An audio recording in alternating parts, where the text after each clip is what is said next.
What's going on, guys? Logan here, aka Snake Rat, and welcome back to another High Red Dueling Book replay and commentary. So as you'll see, we have the blue player here with 1,254 rating versus our player in the red with 466. So one person has a much better rating than the other. We're going to see Prank Kids versus Lunalights, which is a bit interesting. Haven't really seen Lunalights do anything for a while since they kind of had their hits a couple formats ago. So it'll be interesting to see how this goes. We'll see that, Prank Kids player opens up their starter plus 3 kind of responsing cards, so 2 hand traps and a tactics. And we see Lunalights have no hand traps, which is really yikes for them. So Prank Kids are going to do their natural kind of normal combo here. And so we'll just kind of skip our way towards the end of that. Not skip, but we'll speed it up because we kind of know what we see with Prank Kids. They're very straightforward kind of line. You get to a Regeki with a link 1 in the graveyard to protect, so you have 2 Regekis on your turn, on their opponent's turn, plus a bunch of hand traps, and then you do it all over again with plan. So we'll see just like the normal basic stuff. They'll end on a Bow Wow and 2 back row with a couple hand traps, so it'll be interesting. We'll see how our Lunalight player plays through this. He does draw Tenki, so he has like a bunch of power spells here. Although they don't really look like it, they're a bunch of like extended power spell sort of things. Plus 3 Lunalights. I don't know if you want to see that many Lunalights in this, but I guess with Tenki you want to see his particular ones. So we'll see how he plays through it. So here we go. Bow Wow's going to get back a couple of his cards here, a couple Prank Kids. And then we'll see the Fusion come out. So that's going to get him his Regeki. And so this is like a 2-time Regeki thanks to the Link 1. That Link 1 really just has brought Prank Kids back into being like an actual deck in the format when it first came out. Before that, it was really hard for Prank Kids to kind of get good value out of their Regekis. So we'll see Perfume Bottle here, or Light Perfume, sorry, which is going to dump one, or summons back one and then dumps, right? Better summon one, you can banish the card, discard one, add one. Yeah, so it's pretty much what it is. And then we'll see Goods, okay. So he probably dumps another, no, he dumps the trap. That makes sense, dumping the trap seems fine here. So then we'll see the trap activate, discard one, which then I think adds another one as well, or summons one, this one, the trap summons, yeah. And then we'll see the monster come back. And so we'll see how that goes. Okay, so this is going to be really interesting. I don't know how he plays through the hand traps. Dweller is good. Dweller is a good card against Prank Kids because they stopped all the effects. But I mean, you still have to get over them. So he's going to get over 1 here, but I guess he can make the Fusion here, right? Yeah, so he's going to have the Fusion coming out, which is big. The Fusion gets 2 attacks, so that's going to get rid of both the Prank Kids. And then also going to be able to attack directly with the Dweller. I feel like you imperm the Dweller next turn and then you try to play. If he standby phases the Dweller, you can tactics to take his other Fusion. And then I feel like you just win the game. Because he's relying very heavily on Dweller here to win him the game. And he draws a Bell as well, so only grave effect if he doesn't win. And he's going to be strong. So imperm, yep, there goes imperm. He can still tactics as well because he activated the effect. So it doesn't negate the activation, so he's still going to be able to get the triple tactics to play here. So we're going to see, again, normal Prank Kid stuff. Prank Kid can really just like loop the same kind of turn over and over again, especially when you get a plan into the graveyard. Like you can dump plan and then you just keep going, and then you can do this for like the next 3 weeks. So here we go, another Link 2, summon back, Link into Nightmare Unicorn. So that's going to get rid of the Dweller and then draw 1, and yeah, then he's going to tactics it, and that's game right there, right? That's 28, attacking twice, yeah, that's game. So we're going to see Siding now, and so we're going to see, going first, we're going to see Lunalight, which is going to be good. So we're going to look at these opening hands first, so we'll pause the game. So we have double Gamma, which is not what you want to see. You want to see 1 Gamma, but he does have the Nibiru. So look, 2 hand traps, you have a Perfume as well, so like, I mean, I feel like the Gammas are just dead here going first, actually, because Perfume summoned from grave, so unless this can like discard, you probably just like do your normal play. What does he have? He has 2 Prank Kids, a Desires, a Terraforming for Place, and a Skullmeister. The Prank Kid hand looks gassy. Nibiru is going to come in clutch here, though. I think Nibiru is going to be a real deciding factor. Like if he can play through the Nibiru with his 6th card, like he probably just wins the game here, because these Gammas are doing nothing. We'll see how he goes here. So we're going to fast forward through this. So he's just going to pass. Very interesting. That is tough. I feel like you side out the Gammas and the Nibiru's if you're going first here. You can play some better going first cards. We're going to see Terraforming, get Place. This seems fair. Activate the Place, search your deck. So I feel like our opponent here he's going to play into Gamma, but I mean, I feel like when your opponent passes, you kind of expect the Gamma. So he's going to Desire. He has nothing for Desires here either. Like, this is a lot of card advantage. Like, look at the card advantage this guy has here right now. 1, 2, 3, 4, 5, 6, 7, 8 cards to 5. And he's going to play through 2 hand traps still, but like, that's a lot of card advantage. And like, a lot of them are prank kids. That's what, 5 prank kids in his hand. So he's going to be able to play next turn as well, I suppose. But he's also got, yeah, this is going to be interesting because he did draw a lot of prank kids, but I feel like with the way this match is going, with the hand traps in hand, that's fine. Like, he can play through that. So we're going to the next play here. So this is just going to be normal Frankie combos here. I feel like you Gamma before you Nibiru, because you want to see if you can break their turn without having to waste a Nibiru, which is actually going to be like a relevant card later in the game. Like, if you get to your next turn, Gamma's dead, while Nibiru can still be playable afterwards. So I also feel like there's no good place to Gamma Prank Kids.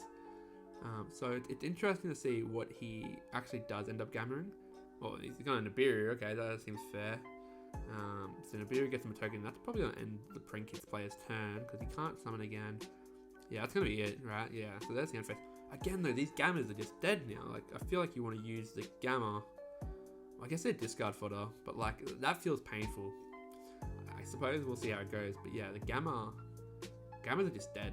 And then, so there's the Skullmeister. So can he play through Skullmeister Veiler? That's kind of the question here. So when I see this pop the token, you almost could have just Veilered that and then kind of said beat my token another way. But I feel like it's safer to hold the Veiler. So here we go. We're gonna see some actual kind of combos from Lunalights here. They'll add back. They'll kind of do all their Lunalight stuff. I actually don't remember much about what Lunalights do. It's been that long, but I know that they can just like spam out a fusion that just like lets them play. Like lets them have like 2 attacks and stuff. Things that we saw in the first game. It's like a 2 attack, like can't be destroyed sort of fusion. It looks like he's just gonna try and make Dweller. Yep, there it is. And that's gonna be pretty rough for this guy to play through. Like, he's got a bunch of normals and he draws another. This poor guy drawing all the prank kids. You really just want to see like 2 prank kids and then like a bunch of like cards that help you like interrupt your opponent or play through your opponent. Like, Dweller might just be enough here. He gotta get something that's bigger, right? Like, yeah, well, he doesn't. So I guess he's just gonna take damage, and then he's just gonna pass. And we're gonna see another Skullmeister. There's the Dweller coming out. All right, so that's good. But now we're gonna see prank kids actually try to play. So here we go. So this can beat over the Dweller, and then how does he beat him next turn? He has to play through 2 hand traps. A Doodle Dude's gonna get back the Pandemonium plus a Prank Kid. So he's gonna have Pandemonium plus 2 hand traps. So with the 2 cards that he's actually got usable in his hand, he's gonna be able to play through that. So let's have a look. See, the Perfume is really strong here. Like, it's pretty much 2 cards, because if you negate on field, it gets a graveyard effect. So there's the Milestone Perfume. That's correct, definitely correct. And here we go, Lunalight Grave Effect. This might just be enough, right? This is another Dagaris, which is going to force out Pandemonium, using all 3, so it's going to make the Regeki, which is then going to blow up the board, which summons another one out, and so then he's got his Pendulum Effect, right? Yeah, so Pendulum Effect he's going to activate, surely, right? He's going to have a log pile looking at his graveyard. Alright, Pendulum Effect activates. I think, I don't know how much he can do. He can fusion, yep, that's correct. So he's going to be reading. So this is just going to beat over the Prank Kid. Can it beat over anything else? No, there's no effects to increase the attack. But he's just got another Regeki, which doesn't do anything. Yeah, okay. This is interesting. But he can just attack over for damage. So that's a lot of damage. Can he actually out this card? He needs to draw like place, right? So they're just in a standstill now. He can switch this to defense, and then he won't take any damage, and they're just going to be drawing until someone finds their way to play. Okay. I mean, I guess that works. You beat over one kid and then you just set past. He got a Sanctum, so he's probably playing Scythe. I doubt he's playing the Moral Attack, which would actually be clutch here. He draws the Instant Fusion, so that's pretty good. Like, Instant Fusion can probably let him win the game. I don't know what Instant Fusion actually does here, because he can summon one and then link, I suppose. Maybe he's playing like an Anima, which you can take then. Like, if he plays like the level 1 Anima, then that's really clutch. So we're going to see this guy. Oh, okay, so that's that. Don't think that does anything in this scenario. Well, I wouldn't have summoned that. I guess he doesn't have a target, but I wouldn't have summoned that here. Seems weird. It's just not. What? My guy. Activate Instant Fusion. Summon a fusion. Pass. And you're on a 12,000. You're on a 1200 rating. My guy. How do you win here? How do you win here? If you play like that, how do you win here? So he draws Cosmic. That's terrible play. I mean, maybe he didn't think about it. Maybe he had a line and then didn't realize he couldn't do it. Like, how do you win this? He draws Veiler and he passes. Are we just going to be at a standstill here until someone draws goods? Like, okay. So you activate goods, right? No, he passes. Draws Ash, Views is banished, draws Scythe, so Sanctum's now dead, and okay, oh no, look at this, oh, he's not playing Place. He must have decided it out. There's no way you're not playing Place. Because Place just like revitalized. Maybe he banished it off this, oh no.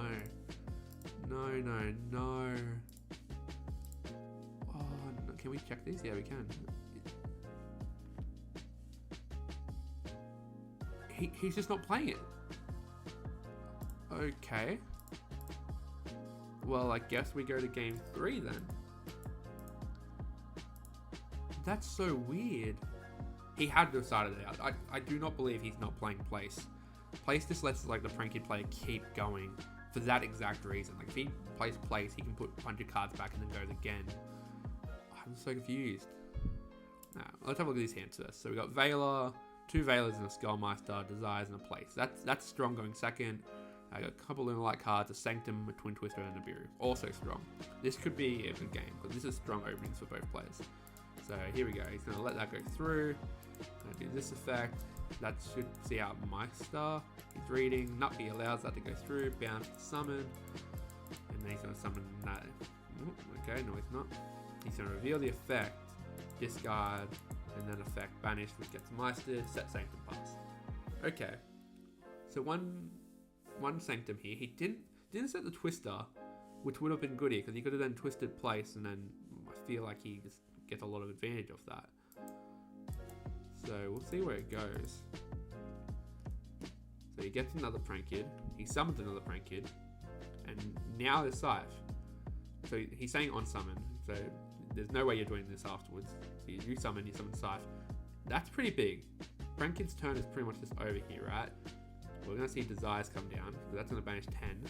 And he's going to draw a Bell and another one. So he has 2 interruptions still. But I feel like 2 interruptions might just not be enough here. So there's, again, Lunalights come down. Search the Pendulum. Make Dagaris. Okay, here we go. Dagaris gets Veiler here, surely. Yeah, there we go. Veiler and Dagaris. I don't even know if I'm saying that right, but I think it's Dagaris. And then Lunalights. So now he's in trouble. Because now the Bell is like the only thing protecting him, right? Like, he can have another Veiler, but the Lunalights don't really worry about that. Oh, here we go. Vespinado. And this is a lot of damage. This can attack. Yeah, this is going to be some damage. So he's going to Veiler that. Okay, so that seems fair. So that survives a turn now. I guess he can play next turn now because there's like no interruptions, right? You can't exceed some of this, so there's no Zeus. Yeah, okay, so he sets the Twin Twister now? No, I guess that's fair. Hold on to beer. I mean, I feel like you set this anyway because this is just useless in your hand. I mean, if he outs it, that's like a card used to out it. That's not used on this. I don't know. Okay, here we go. Prank Kids do Prank Kid things. And that's what, 1, 2, 3, 3 summons, 4 summons now, 5 summons. So Nibiru just gets slapped here. No, wait for Pandemonium, seems correct. Now you slap Nibiru, right? And no. Oh, here we go. Thinking. There we go. Nibiru on that. That's a huge Nibiru here, right? Like that's a big token. But Lunalights just beat it next turn. Like Lunalights can just pop it, right? You make a Cerberus, you make another thing pop. But he does have, I mean, he's got to play through Bellmeister. But, I mean, yeah, he just normal summons the one he draws. And then he just plays anyway. Yep, Cerberus, discard, pop. That effect, that gets belled. This effect, that gets meistered. Attack, okay. So now we're just playing top deck game. We're playing a top deck game here. Okay, so what's your top deck? Not a card that wins in the game. That is going to be it. That's it. Okay. Weird game, 2 and 3. Very weird games from the Prank Kid player. Again, still doesn't look like he's playing play. Surely now he's going first. No, okay. So he's not playing place, and that seems odd to me. I guess this is really like this was a grind game 2 games in a row. Like place would have been huge here, and you can dump place. Like it's not even like a brick. You can dump it. So look, fair play to the guy. Fair play to the Lunalight player. He played really well. I mean, I only think I disagree with like the Gamma. Like holding the Gammas seemed weird instead of using them. But other than that, like he played really well. And like the artifact package against Prank Kids is huge, guys. If you can play a deck that, like if your locals is playing Prank Kids and you can fit your artifact engine into your sideboard, it's huge against Prank Kids. Like it just stops their whole turn. But anyway, guys, that's going to be the end of the video for this one. Remember to like, comment, and subscribe. Again, let us know what we can do differently on the channel.